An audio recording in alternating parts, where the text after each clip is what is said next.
Hello friends, तो आप सभी लोग कैसे हैं। मैं आ गई हूँ आप लोगों के लिए एक नया वीडियो लेके।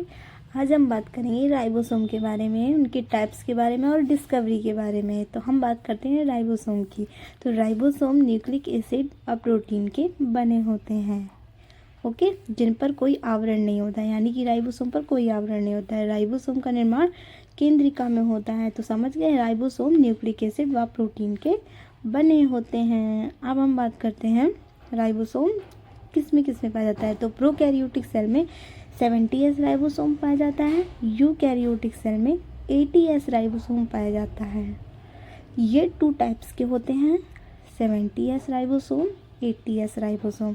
अब हम बात करते हैं राइबोसोम की डिस्कवरी किसने की।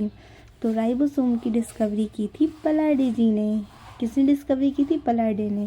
पलाडी ने इनको किस में देखा था? एनिमल सेल में देखा था। किस में देखा था? एनिमल सेल में देखा था, ओके, जंतु कोशिकाओं में देखा था इन्होंने। राइबोसोम का कार्य क्या होता है? प्रोटीन संश्लेषण, यानी कि राइबोसोम का कार्य क्या होता है? प्रोटीन सिंथेसिस में होता है, ओके।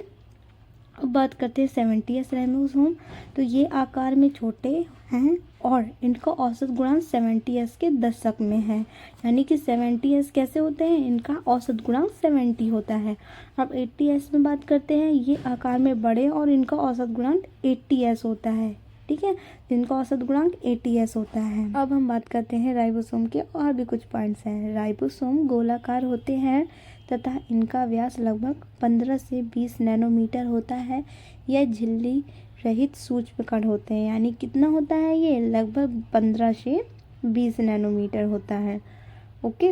राइबोसोम प्रोकैरियोटिक और यूकैरियोटिक सेल में पाए जाते हैं, माइटोकॉन्ड्रिया, क्लोरोप्लास्ट और बैक्टीरिया में भी, ओके। राइबोसोम यूकैरियोटिक और प्रोकैरियोटिक सेल में पाए जाते हैं।